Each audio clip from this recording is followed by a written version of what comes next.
black single dad rents his guest room to a traveler unaware she's the CEO's missing daughter.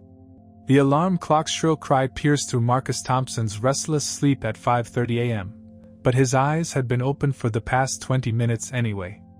Sleep had become a luxury he couldn't afford, not when his mind raced with calculations every night.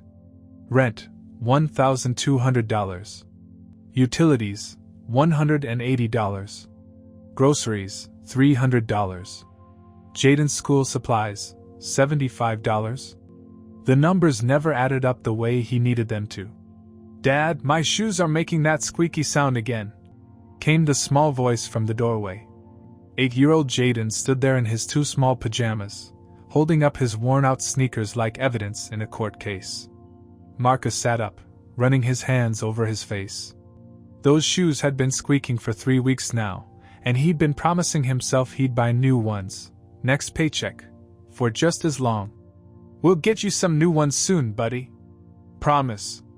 Jaden's face lit up with the kind of trust that made Marcus's chest tighten. His son never questioned these promises, never doubted that his dad would figure it out somehow. That faith was both Marcus's greatest motivation and his heaviest burden. "Can I have cereal for breakfast?" Jaden asked, already knowing the answer. They'd been eating cereal for breakfast for 2 weeks straight because it was cheap and lasted long. "Of course. Go get ready, and I'll pour it for you." As Jaden padded back to his room, Marcus checked his phone. 3 missed calls from his landlord, Mr. Peterson. 2 text messages about the overdue rent. 1 email from the electric company with the subject line, "Final notice." His stomach dropped like he'd swallowed a stone. The morning routine was a carefully choreographed dance of efficiency born from necessity. While Jaden brushed his teeth, Marcus laid out his diner uniform, black pants, white shirt, and the red apron he'd take with him. While Jaden ate his cereal, Marcus packed his lunch, a peanut butter sandwich and an apple, the same lunch he'd eaten for the past month. "Dad, Tommy's mom is taking him to get new basketball shoes today," Jaden said between spoonfuls. "He says they light up when you walk." Marcus felt that familiar stab of guilt. "That's nice, buddy. Do you think maybe we could look at some shoes this weekend? Just look, I mean. I know we can't buy them yet." The innocence in that question nearly broke him. "Sure, we can look." After dropping Jaden at school, Marcus drove his 15-year-old Honda Civic, the one with the rattling muffler and the air conditioning that only worked when it felt like it, to Murphy's Diner. The morning crowd was already forming, construction workers grabbing coffee before their shifts, office workers treating themselves to a full breakfast, retirees meeting friends for their daily dose of gossip and pancakes. "Marcus, table 6 is asking for you specifically," called out Sandy, the day shift waitress with bleach blonde hair and a heart bigger than Texas. "That old man, Mr. Williams, says nobody makes coffee like you do." Marcus smiled despite his worries. Mr. Williams was a regular who'd been coming to Murphy's for 12 years, ever since his wife passed. He always sat at table 6, always ordered 2 cups of coffee even though he was alone, and always left a $5 tip on a $3 tab. "Morning, Mr. Williams. The usual?" The elderly man's weathered face crinkled into a smile. "You know it, son. And Marcus? That boy of yours still playing soccer?" "Yes, sir. He's got practice tonight." "Good, good. Sports teach character. You're raising him right." If only it were that simple, Marcus thought as he poured the coffee. Raising Jaden right was about more than character. It was about opportunities, resources, stability. Things that seemed to slip further from his grasp each day. The lunch rush was brutal. The air conditioning finally gave up entirely, leaving the diner feeling like a sauna. Marcus's shirt was soaked with sweat, his feet ached in his worn work shoes, and his smile felt painted on by the time 3 p.m. rolled around. But he'd made $43 in tips, which meant Jaden could have more than cereal for dinner. On the drive home, Marcus passed by the neighborhood where his old coworkers from the insurance office lived. Big houses with green lawns, 2-car garages, and children's bikes scattered carelessly in driveways. 2 years ago, he'd had dreams of living in a neighborhood like that. Before the company downsized. Before the divorce. Before life decided that Marcus Thompson had been comfortable for too long. Their apartment building came into view, a tired 3-story structure with paint peeling off its sides like old skin. Home. It wasn't much, but it was theirs. At least for now. Inside their small 2-bedroom unit, Marcus stood in the doorway of what used to be his home office. Now it was just an empty room with a fold-out futon and a small dresser. He'd been staring at this room for weeks, knowing what he had to do but hating the idea of strangers in his space, in his son's space. But the eviction notice taped to his door this morning had made the decision for him. Marcus pulled out his laptop, another relic from his insurance days, and opened Craigslist. His fingers hovered over the keyboard for a long moment before he began to type. Room for rent in quiet apartment. $400 per month includes utilities. Clean, safe neighborhood. Perfect for traveling professional or student. Must be respectful and quiet. Background check required. Available immediately. He stared at the ad for 10 minutes before hitting publish. The room was listed. Now he just had to hope someone decent would respond before Mr. Peterson decided he'd had enough of waiting for the rent. As if on cue, his phone buzzed. A text from an unknown number. Hi, I saw your room listing. Is it still available? I'm a clean, quiet renter and can pay first month up front. Anna. Marcus blinked at the screen. He'd posted the ad less than 5 minutes ago. Either this Anna person was desperate, or he was about to get very lucky.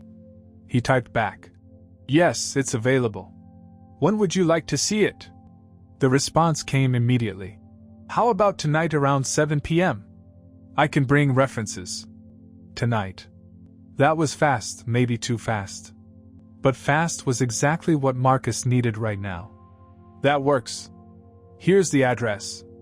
As he sent the message, Marcus felt a strange mixture of relief and anxiety settling in his stomach. This could be the solution to his immediate problems, or it could be the beginning of new ones. Either way, his life was about to change. At exactly 7 p.m., Marcus heard a gentle knock on the door. Not the aggressive pounding of bill collectors or the impatient rapping of neighbors with complaints, just 3 soft, polite knocks. He smoothed down his shirt, took a deep breath, and opened the door. The woman standing in the hallway wasn't what he'd expected. Anna looked to be in her late 20s, with shoulder-length brown hair pulled back in a simple ponytail, and wearing jeans that had seen better days. She carried only a worn leather backpack and a small rolling suitcase that had travel stickers from places Marcus had only seen on postcards. Mr. Thompson? I'm Anna. Thank you for meeting with me on such short notice. Her handshake was firm, confident, but her smile seemed tired around the edges. There was something in her eyes, a wariness that Marcus recognized because he saw it in his own mirror every morning.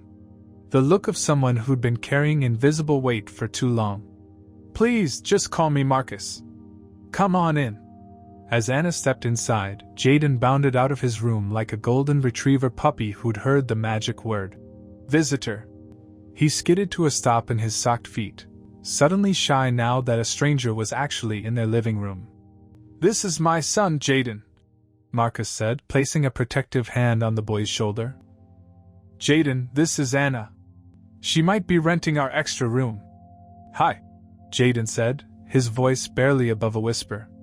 Then, with the brutal honesty that only 8-year-olds possess, he asked, Are you running away from something? Jaden! Marcus felt heat creep up his neck. I'm sorry, he doesn't have a filter sometimes. But Anna laughed, a genuine sound that seemed to surprise even her. It's okay. And Jaden, that's a very smart question. I guess you could say I'm running towards something instead of away from it. Does that make sense? Jaden tilted his head, considering this with the seriousness of a Supreme Court justice. I think so. Like when I run toward the ice cream truck instead of away from vegetables? Exactly like that. Marcus watched this exchange with growing curiosity. Most adults either ignored Jaden or spoke to him like he was a particularly dim houseplant. Anna spoke to him like he was a person worth talking to. Would you like to see the room? Marcus asked. Of course. He led her down the short hallway, past the bathroom they'd have to share and Jaden's room with its soccer posters and superhero bedsheets visible through the cracked door. The spare room was clean but bare, just a futon, dresser, and a small window that faced the courtyard. It's not much, Marcus began, already preparing for rejection. It's perfect, Anna said, and she seemed to mean it. She set her backpack down and looked around with the expression of someone who'd found exactly what they were searching for. The listing said background check required? Marcus pulled out a folder he'd hastily assembled. Just needs some references, ID, that sort of thing. And, first month's rent up front. Anna reached into her backpack and pulled out an envelope. $400 cash. My ID is right here, and I have references, but they might be unconventional. She handed him her driver's license, and Marcus glanced at it. Anna Chin, address listed in Manhattan? He looked up at her questioningly. I know, I don't look very Chinish, she said with a small smile.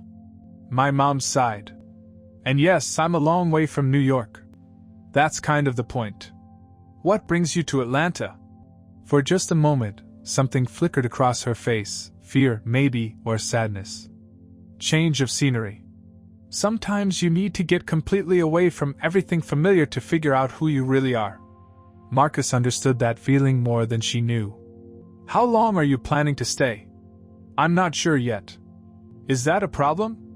He thought about the eviction notice, about Jaden's squeaky shoes, about the electric bill sitting on his kitchen counter. No problem at all. Can Anna stay for dinner? Jaden had appeared in the doorway, somehow managing to look both hopeful and shy at the same time. Jaden, we just met her. It's okay, Anna said quickly. I don't want to impose. You wouldn't be imposing, Jaden said with 8-year-old logic. We're having spaghetti, and there's always enough spaghetti. Dad says spaghetti multiplies like rabbits. Anna looked at Marcus, and he found himself nodding. He's right about the spaghetti. You're welcome to join us if you'd like. I'd love to. 20 minutes later, they were sitting around Marcus's small dining table, which was really just a card table with a tablecloth thrown over it. Anna had insisted on helping in the kitchen, and Marcus had been surprised by how naturally she moved around the space, like someone who'd cooked plenty of meals before. So what do you do for work?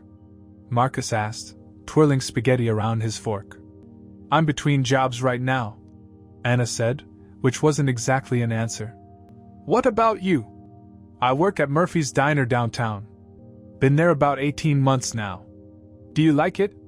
The question caught him off guard. Most people asked what he did, not whether he liked it. It's honest work. Good people. I'm grateful for it. Anna nodded like this answer told her something important about him. Gratitude is underrated. After dinner, as Anna helped clear the table despite Marcus's protests, Jaden announced, I like her, Dad. She listens when people talk. Later, after Anna had moved her few belongings into the room and Jaden was in bed, Marcus sat in his living room trying to process the evening. Anna had paid the rent in cash, had no furniture to move in, and spoke like someone who lived more life than her years suggested. She was polite but guarded, helpful but mysterious. As he locked the front door for the night, Marcus couldn't shake the feeling that Anna Chin, if that was even her real name, was going to change their lives in ways he couldn't imagine. He just hoped it would be for the better. 3 weeks into Anna's stay, Marcus realized his small apartment had transformed into something that felt dangerously close to a home. Not just a place where he and Jaden existed between work and school, but an actual home where laughter echoed from the kitchen and someone always asked how your day went. It started with small things. Anna never left dishes in the sink. She bought groceries without being asked and somehow always knew exactly what they needed. When Marcus came home exhausted from double shifts at the diner, dinner would be waiting, not fancy meals, just good, honest food that made the apartment smell like a place where people cared about each other. Dad, Anna helped me with my math homework, and I got an A+. Jaden burst through the front door like a tiny tornado of excitement, waving a test paper covered in gold stars. Marcus looked at the paper, then at Anna, who was sitting at the kitchen table with textbooks spread out in front of her. "Anna, you didn't have to." "He's brilliant," she interrupted. "He just needed someone to explain fractions in terms of pizza slices instead of pie charts." "Right, Jaden?" "Right. And she said if I get all my homework done this week, she'll teach me how to make real pizza from scratch on Saturday." Marcus felt that familiar tug in his chest, gratitude mixed with guilt. He should be the one helping with homework, teaching life skills, creating memories. But between his shifts at the diner and the weekend job he picked up loading trucks, there weren't enough hours in the day. "You don't have to do all this," he told Anna later that evening, after Jaden had gone to bed. They were sitting on his small couch, sharing a bowl of popcorn while some old movie played on his ancient TV. "I know I don't have to," Anna said. "I want to." "When's the last time you had help, Marcus?" The question hit him like a physical blow. When was the last time? Before the divorce, certainly. Before the layoffs. Before he'd learned that being a good man didn't guarantee an easy life. "I don't remember," he admitted. "That's what I thought." Anna pulled her knees up to her chest, making herself smaller on the couch. "You know, most people spend their whole lives surrounded by others, but they never really see how hard everyone else is working just to get by. You're doing an incredible job with Jaden. Some days it doesn't feel like it. I see other kids with their new clothes and their fancy gadgets, and Jaden never complains, but I know he notices. He notices how hard you work for him. He notices that you never give up. Trust me, Marcus, that's worth more than all the fancy gadgets in the world." There was something in her voice, a weight that suggested she spoke from experience. Marcus found himself studying her profile in the flickering light of the TV. "What about your family? Do you have kids?"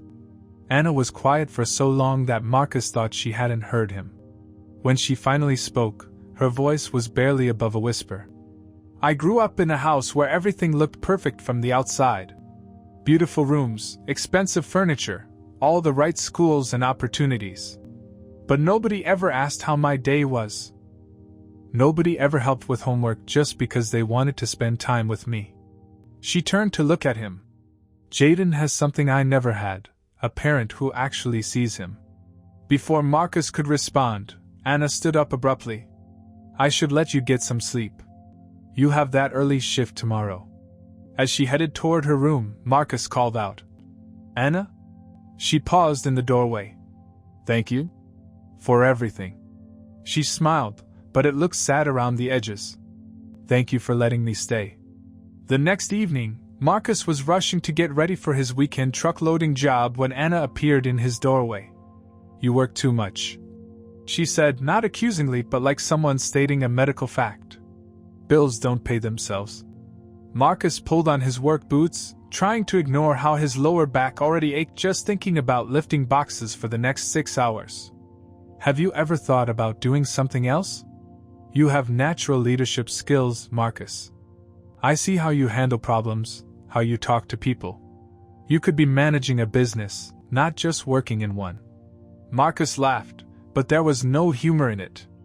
Leadership skills don't pay the bills when you don't have a college degree. Some of the best leaders I know never set foot in a college classroom. Anna sat on the edge of his bed, her expression serious. "What did you do before the diner?" "Insurance. Claims processing. Nothing exciting. But you were good at it?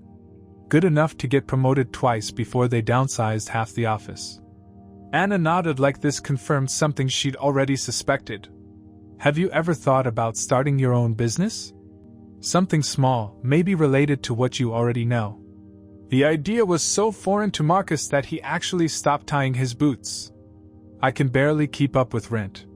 How would I start a business?" Every big success starts with a small step. And every successful person starts by believing they deserve success. Anna stood up, smoothing down her jeans. "Just think about it, okay? You're meant for bigger things than surviving paycheck to paycheck."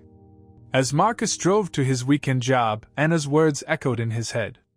Leadership skills. Natural ability. Meant for bigger things. When was the last time anyone had talked to him about potential instead of limitations? But potential didn't put food on the table or keep the lights on. Potential was a luxury he couldn't afford. Still, as he lifted his 100th box of the night, Marcus found himself wondering what it would feel like to believe, really believe, that he was capable of more than just surviving. For the first time in years, the possibility didn't seem completely impossible. Monday morning at Murphy's Diner felt different. The air hummed with nervous energy that had nothing to do with the usual breakfast rush. Sandy was wiping down already clean tables for the third time, and even Cookie, the perpetually grumpy head cook, had bothered to comb his hair. "Marcus, thank God you're here." Sandy rushed over the moment he walked through the door. "Did you hear? The big boss is coming. Like, the actual CEO of the whole restaurant chain." Marcus tied his apron with steady hands, though his stomach did a small flip.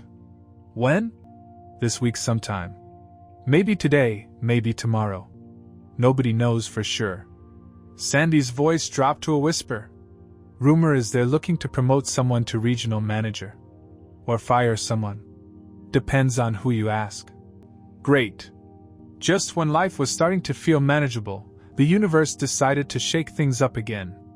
Marcus had been working at Murphy's long enough to know that corporate visits usually meant changes, and changes rarely worked out in favor of the hourly employees. "Just focus on doing what we always do," Marcus told Sandy, though he was talking to himself as much as her. "Good food, good service. That's all we can control." The morning rush was particularly brutal. The coffee machine decided to act up. They ran out of hash browns during the peak breakfast hour, and a new server accidentally dropped an entire tray of pancakes on a businessman who was clearly having the worst Monday of his life. Through it all, Marcus found himself falling into the rhythm he'd developed over the past 18 months, calming frazzled customers, helping overwhelmed coworkers, solving small crises before they became big ones. It wasn't until Mr. Williams pointed it out that Marcus realized what he was doing. "You know, son," the elderly regular said as Marcus refilled his coffee, "you run this place better than most managers I've seen. You ever think about moving up in the world?" Before Marcus could answer, he heard a familiar voice from across the diner. "Excuse me, could I get a table for one?" Marcus turned to see Anna standing by the hostess station, looking around the busy restaurant with curious eyes. She wore the same casual clothes as always, but something about the way she carried herself seemed different, more alert, like she was taking notes on everything she saw. "Anna? What are you doing here?" Marcus walked over, surprised but pleased to see her. "I was in the neighborhood and thought I'd try the famous Murphy's Diner." She smiled, but Marcus caught her eyes sweeping across the restaurant, taking in details. "You mentioned Mr. Williams comes here every day. I wanted to see what makes this place special." Marcus seated her at table 8 in his section but with a clear view of the entire dining room. As the lunch crowd began to filter in, he found himself hyper-aware of Anna's presence. Every time he glanced her way, she was watching, not just him, but how he interacted with customers, how he handled problems, how other staff members came to him for advice even though he wasn't officially in charge. Around 1 p.m., things got hectic. The new server was struggling, 2 tables were complaining about wait times, and Cookie was having one of his legendary meltdowns in the kitchen because they'd run out of his special seasoning blend. Marcus watched it all starting to spiral and made a decision. "Sandy, take over my tables for 5 minutes," he said, then walked straight into the kitchen. "Cookie, what's the problem? They didn't order my seasoning. How am I supposed to make decent food without proper seasonings? This is sabotage, I tell you." Marcus grabbed his phone and speed-dialed the restaurant supply company. "Hey Jim? It's Marcus from Murphy's. I need an emergency delivery of Cookie's special blend." "Yes, I know it's not normally done, but your driver Pete owes me a favor from when I helped him out last month." 15 minutes later, Pete was walking through the back door with Cookie's seasoning. The kitchen crisis was averted, the new server had calmed down, and the dining room was running smoothly again. "How did you do that?" Sandy asked, staring at Marcus like he just performed magic. "Just called in a favor," Marcus shrugged, but he caught Anna watching from her table with an expression he couldn't quite read. When Marcus finally got a chance to check on her table, Anna was finishing a piece of apple pie and scribbling in a small notebook. "So what's the verdict?" he asked. "Does Murphy's live up to the hype?"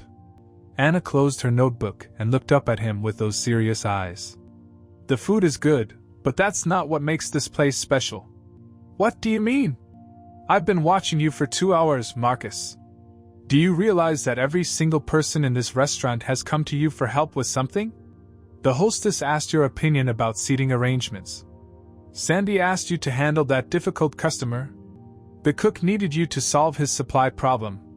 Even customers are asking for you specifically." Marcus felt uncomfortable under her scrutiny. "I just try to help out when I can." "No, it's more than that. You see problems before they become disasters. You know everyone's strengths and weaknesses. You make people feel heard and valued." Anna leaned forward. "Marcus, you're not just a server who helps out. You're a natural leader who happens to be serving tables." Before Marcus could respond, Mr. Williams appeared at their table. "Marcus, my boy, I couldn't help but overhear. This young lady is absolutely right." The elderly man's eyes twinkled. "I've been coming here for years, and this place runs like a completely different restaurant when you're working. You should be running your own establishment." Anna stood up and extended her hand to Mr. Williams. "I'm Anna. And you're absolutely right. Marcus has exactly the kind of leadership this industry needs." As Marcus watched Anna shake hands with Mr. Williams, something nagged at the back of his mind. The way she'd been taking notes. The way she'd observed everything so carefully. The way she spoke about leadership and the industry like someone who knew it from the inside. But before he could think too hard about it, Sandy was calling his name again, and the afternoon rush was beginning, and Marcus pushed his suspicions aside. After all, what were the odds that his quiet renter was anything more than she appeared to be? 2 nights later, Marcus was in his kitchen washing dishes when he heard Anna's voice drifting from her room. At first, he didn't pay attention. She occasionally took phone calls, usually brief and in hushed tones. But something about this conversation was different. Her voice carried an authority he'd never heard before. "No, David, I told you I need more time. I don't care what the board thinks. This isn't about running away, it's about understanding." Marcus tried not to listen, but the walls in his apartment were thin, and Anna's voice was growing more agitated. "You don't understand. I've learned more about real leadership in the past month than I did in 4 years at Wharton." "Yes, I said Wharton, and before you start lecturing me about wasting my education." Marcus's hands stilled in the soapy water. "Wharton? That was one of the most prestigious business schools in the country. The kind of place that churned out CEOs and investment bankers, not mysterious renters who paid cash and traveled light. I know what Dad expects, but he's wrong about this. The Murphy's location here is underperforming because they don't recognize talent when they see it. No, I haven't gone completely crazy. Murphy's." Marcus's blood turned to ice water. She was talking about Murphy's. His Murphy's. His hands started shaking as he strained to hear more. "There's a server there, Marcus Thompson, who's basically running the entire operation without a title or the pay." "Yes, I've been observing. Because that's what good leadership looks like, David. It's not about corner offices and board meetings. It's about solving problems and taking care of people." The plate slipped from Marcus's numb fingers and shattered against the kitchen floor. The sound echoed like a gunshot in the small apartment, and Anna's voice immediately went quiet. Marcus stood frozen, staring at the broken ceramic at his feet. His mind was racing, trying to piece together fragments that didn't make sense. Anna knew about Murphy's corporate structure. She'd been observing him.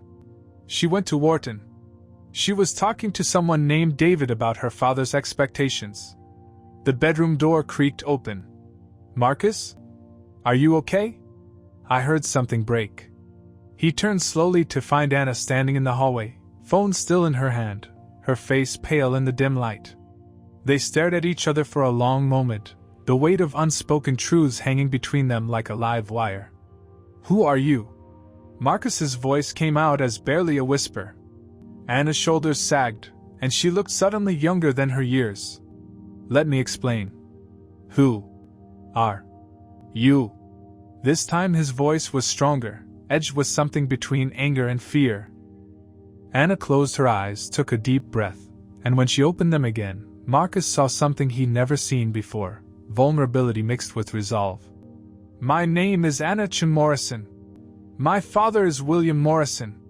He owns Morrison Restaurant Group." The words hit Marcus like physical blows.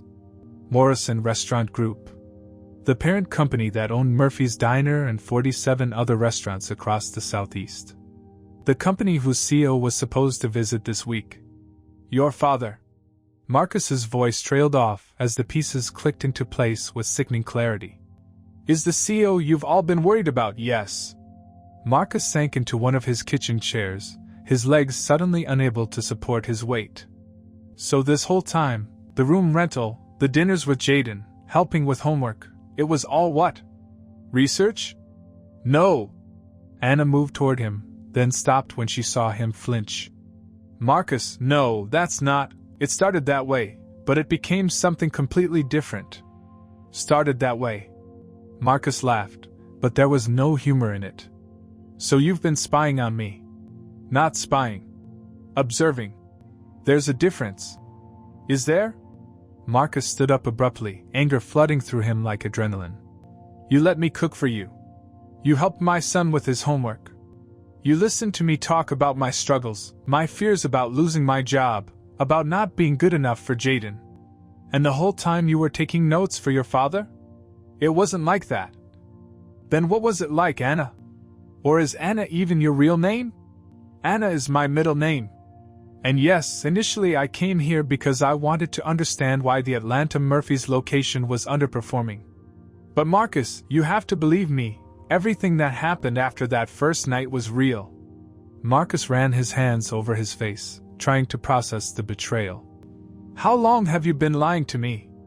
"I haven't been lying. I haven't told you everything." "That's the same thing." The shout surprised both of them. Marcus immediately lowered his voice, mindful of Jaden sleeping in the next room. "Do you have any idea what this could mean for me? For my job? For my son?" Anna's eyes filled with tears. "Marcus, I would never let anything bad happen to you. That's why I was talking to David. He's my brother, and he works for the company. I was trying to figure out how to help you without." "Without what?" "Without me finding out that you've been playing house with us like we're some kind of social experiment." "It's not like that."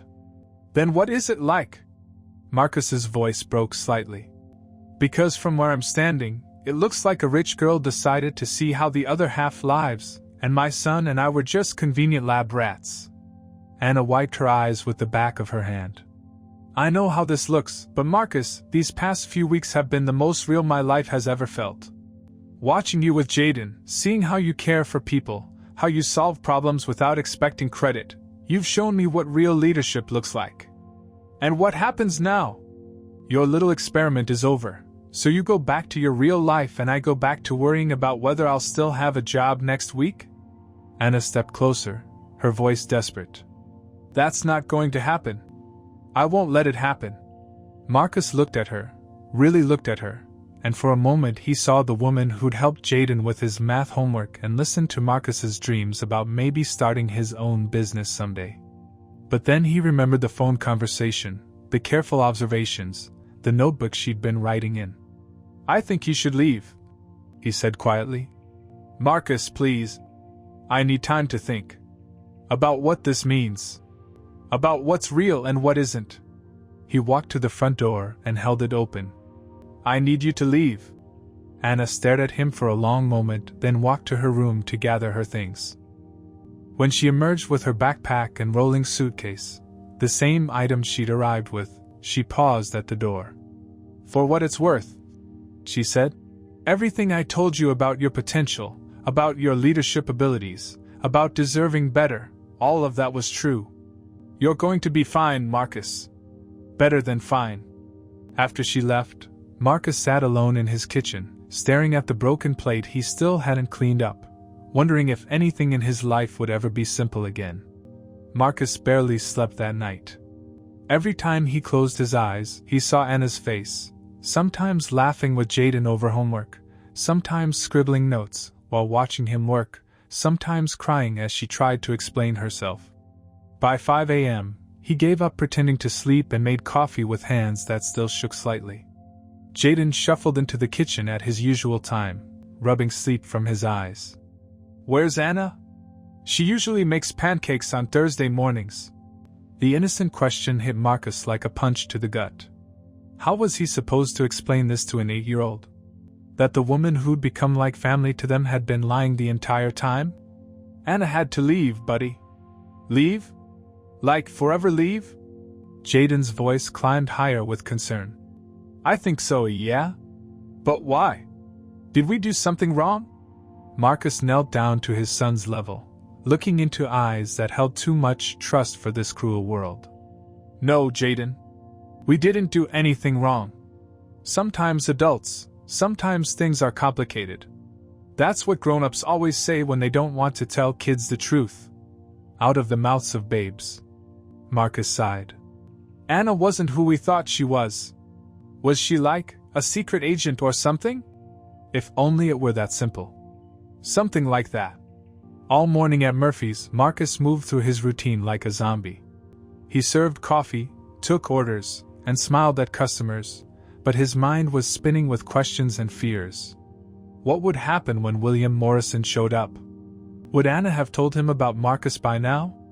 Would this be his last day at the diner? Sandy noticed his distraction immediately. "You look terrible. And I mean that in the nicest way possible." "Thanks, Sandy. That's exactly what I needed to hear." "Seriously, what's wrong? You look like someone stole your lunch money and kicked your dog." Before Marcus could answer, the front door chimed, and Anna walked in. She looked different in the bright fluorescent light of the diner. More polished somehow, like she'd remembered how to be the person she was supposed to be. But her eyes were red-rimmed, and she moved with the careful precision of someone holding themselves together by force of will. "Marcus, we need to talk." Every head in the restaurant turned toward them. Sandy's eyebrows shot up toward her hairline, and even Cookie poked his head out of the kitchen to see what was happening. "I'm working," Marcus said, his voice flat. "Please." 5 minutes. Marcus looked around the diner, at Sandy's concerned face, at the customers trying to pretend they weren't listening, at his coworkers who were all staring with undisguised curiosity. He made a decision that surprised even him. "Sandy, cover my section for a few minutes." He led Anna to the storage room in the back, the only place in the restaurant where they could have privacy. Surrounded by boxes of napkins and industrial-sized ketchup bottles, they faced each other in the cramped space. "I'm sorry," Anna said immediately. "I'm sorry for not telling you the truth from the beginning. I'm sorry for putting you in this position. I'm sorry for—" "Are you sorry for lying to my son?" Marcus interrupted. "Because Jaden asked me this morning if we did something wrong. He thinks it's his fault you left." Anna's face crumpled. "God, Marcus, no. Of course not. Jaden he's the most genuine, wonderful kid I've ever met. Then why didn't you tell us who you really were?" Anna leaned against a stack of boxes, suddenly looking exhausted. "Because I was tired of being William Morrison's daughter. Do you know what it's like to never know if people like you for you, or for what you can do for them? To always wonder if someone's being nice because they want something? So you decided to lie instead?" "I decided to see what it would feel like to just be Anna for a while. To have people judge me based on who I am, not who my father is or how much money I have access to." Marcus studied her face, trying to separate truth from manipulation. "And what did you find out?" "That I'd been living the wrong life for 20 years. Anna's voice was barely above a whisper.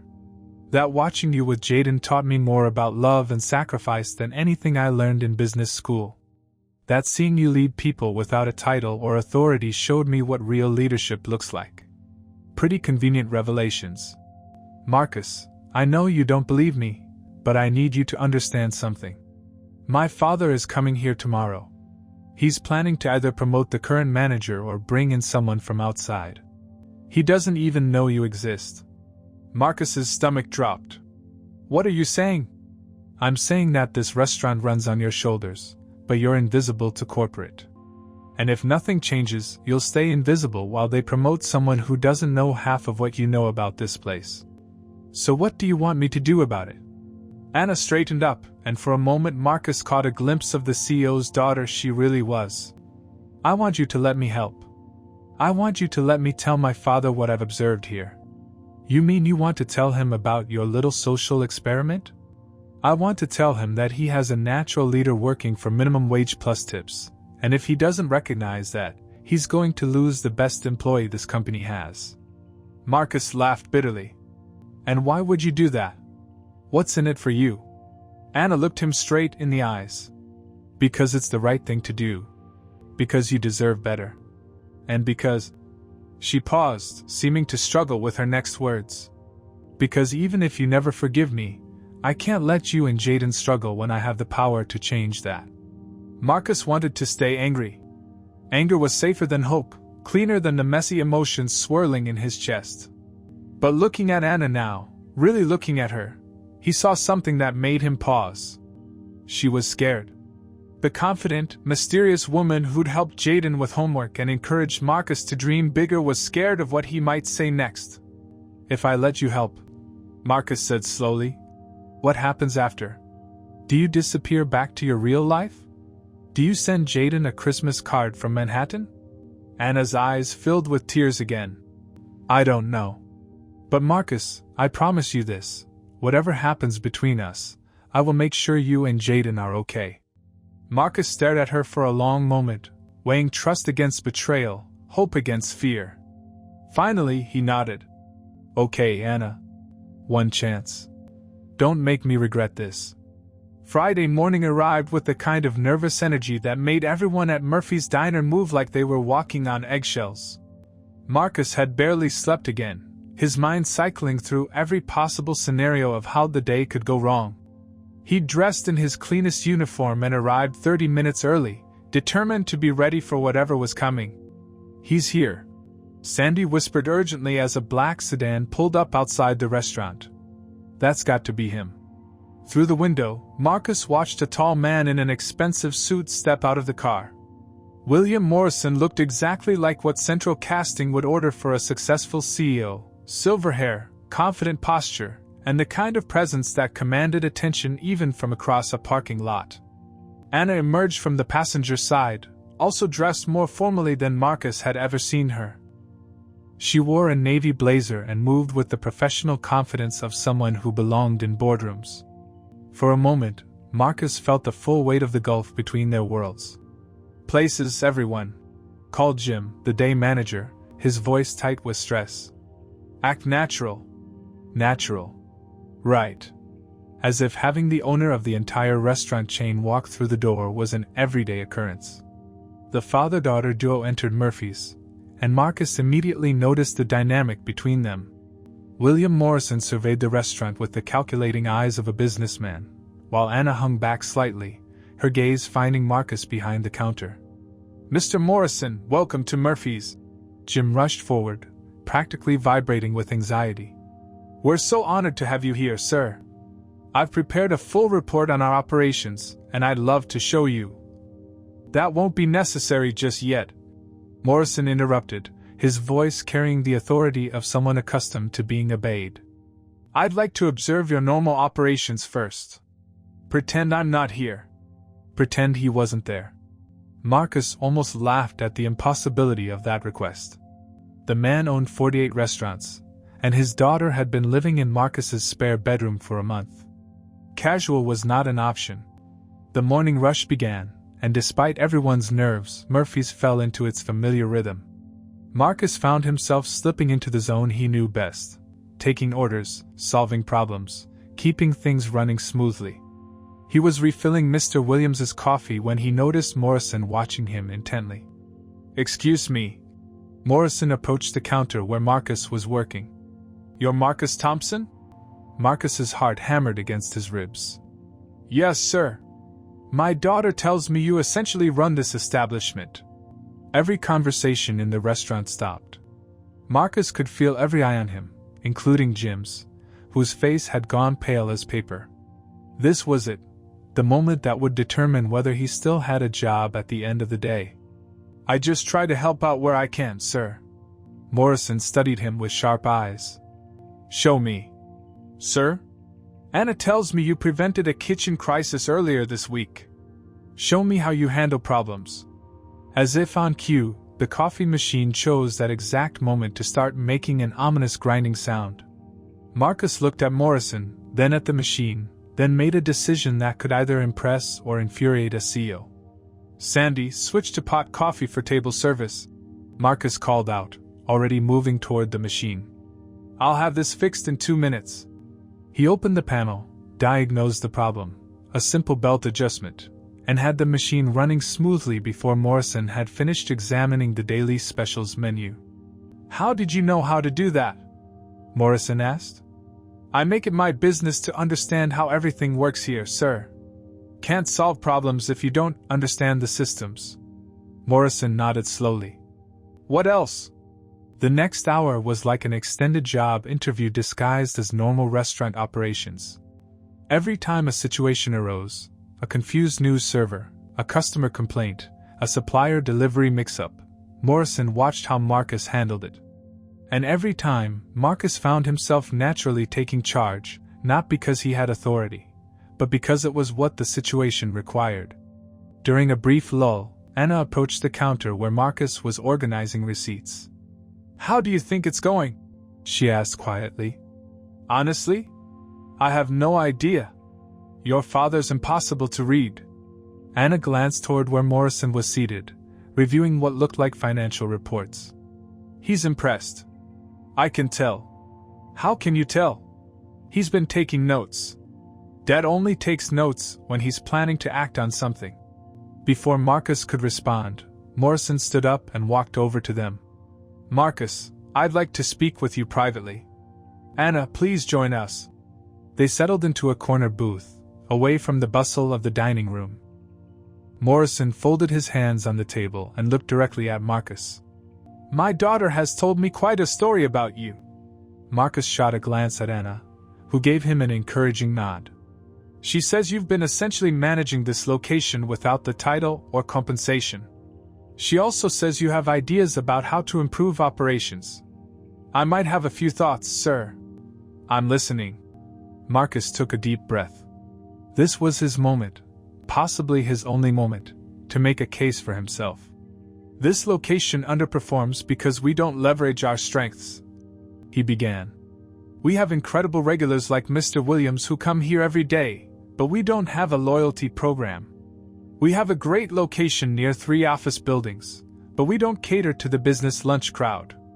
We have staff who want to excel, but no clear path for advancement. Morrison leaned forward. Go on. With the right systems and support, this location could increase revenue by 30% within 6 months. I've run the numbers.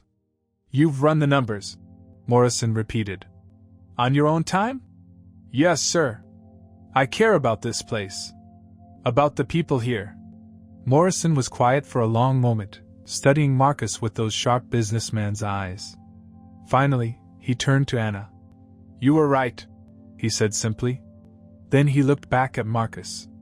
Mr. Thompson, how would you feel about managing this location?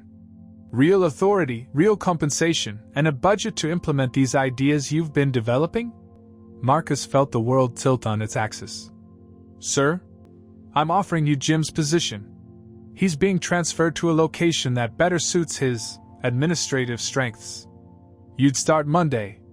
Marcus looked at Anna, whose smile was so bright it could have powered the restaurant's lights. Then he looked at Morrison, this powerful man who was offering to change his entire life. Mr. Morrison, Marcus said, his voice steady despite the earthquake happening inside his chest. I'd be honored. 3 months later, Marcus stood in his new office, an actual office with his name on the door, reviewing the monthly revenue reports. The numbers told a story he still couldn't quite believe. Murphy's Atlanta location had exceeded its quarterly projections by 42%. The loyalty program was a hit, the business lunch menu had tripled their midday traffic, and staff turnover was at an all-time low. "Dad, are you ready?" Jaden's voice called from the restaurant floor. "Almost, buddy." Today was special. Today, Murphy's was hosting its first Community Appreciation Day. Marcus's idea to thank the regulars who'd made the diner a neighborhood institution. It was also the day Anna was coming back to Atlanta. She'd left after the promotion was official, returning to New York to figure some things out, as she'd put it. They'd exchanged texts and phone calls, but Marcus had learned to live with the uncertainty of not knowing where he stood with her. Some questions, he'd discovered, couldn't be answered with spreadsheets and 5-year plans. "Mr. Thompson, I mean Marcus, you've got visitors," Sandy called out, still adjusting to his new title after all these months. Marcus walked onto the restaurant floor to find it transformed. Colorful balloons floated from every table, and a banner reading, "Thank you, Murphy's family," stretched across the back wall. The place was packed with familiar faces, Mr. Williams at his usual table 6, surrounded by other regulars who'd become like extended family over the years. But it was the woman standing near the entrance who made Marcus's breath catch. Anna looked different again, not the polished CEO's daughter from that tense morning 3 months ago, nor the mysterious traveler who'd first knocked on his door. She wore jeans and a simple sweater, and her smile was nervous but genuine. "Hi," she said simply. "Hi yourself." Marcus walked over, acutely aware that every conversation in the restaurant had paused. "You came. I promised I would." Before Marcus could respond, Jaden launched himself across the room like a rocket, wrapping his arms around Anna's waist in a hug that nearly knocked her over. "Anna, Dad said you might come, but I wasn't sure if you really would. I have so much to tell you. I'm on the soccer team now, and I got all A's on my report card, and Dad bought me those shoes with the lights." Anna laughed, the same genuine sound Marcus remembered from their kitchen dinners. "Slow down, superstar. We have time to catch up on everything. Does this mean you're staying?" Jaden asked with the directness only children could manage. Anna looked over his head at Marcus. "That depends on a few things." Marcus felt his heart do something complicated in his chest. "What kind of things?" "Well, for starters, I was hoping to rent a room from someone I know. But I hear he's moved up in the world, so he might not need a renter anymore." Marcus smiled despite himself. "I might know someone who has a spare room. But I should warn you, the landlord's gotten pickier about tenants. He's looking for someone who's honest about who they are." "That's fair," Anna said. "I'm Anna Chimorison. I'm 20 years old, I went to Wharton Business School, and my father owns a restaurant chain. I'm also someone who learned more about what matters in life from living in a small apartment with a single dad and his amazing kid than I did in 4 years of graduate school." Mr. Williams chose that moment to pipe up from his table. "Well, it's about time you two figured things out. I've been watching this romance unfold for months." The entire restaurant erupted in laughter and applause. Marcus felt heat creep up his neck, but he was grinning too hard to be embarrassed. "There's something else," Anna said, pulling an envelope from her purse. "I brought you this." Marcus opened it to find a business proposal, professionally bound and detailed. The title read, "Thompson Consulting, Restaurant Operations and Leadership Development." "What is this?" "It's a business plan. For you." Anna's eyes were bright with excitement. "Morrison Restaurant Group wants to hire you as a consultant. You'd keep managing this location, but you'd also help other underperforming restaurants in the chain. Your ideas, your leadership approach, we want to scale it." Marcus flipped through pages of financial projections, market analysis, and implementation strategies. It was everything he dreamed about during those long nights of loading trucks and worrying about rent. "Anna, this is incredible, but I can't." "Yes, you can. Marcus, you've already proven you can do this. This is just making it official." Jaden tugged on Marcus's shirt. "Dad, does this mean we don't have to worry about money anymore?" Marcus knelt down to his son's level, pulling him close. It means we're going to be just fine, buddy. Better than fine. As the celebration continued around them, Marcus stood up and looked at Anna, really looked at her. The woman who'd started as a mysterious renter, became a trusted friend, then a painful betrayal, and now she was something else entirely. Someone who saw him not as he was, but as he could become. So, Marcus said, about that room rental. The position comes with some conditions. Such as? Honesty. Always. No more secrets. Deal. Help with homework when needed. Obviously. And you have to be okay with the fact that this is our real life. It's not always going to be exciting or glamorous. Sometimes it's just going to be grocery shopping and soccer practice and family dinners around a card table. Anna's smile was radiant. Marcus, that's exactly what I'm hoping for. As the sun set over Atlanta, Marcus looked around his restaurant, at the people who'd become his chosen family, at his son who was explaining soccer rules to Anna with animated gestures, at the woman who'd challenged him to see himself as more than just someone who was surviving. For the first time in years, Marcus Thompson wasn't just getting by. He was truly, completely home.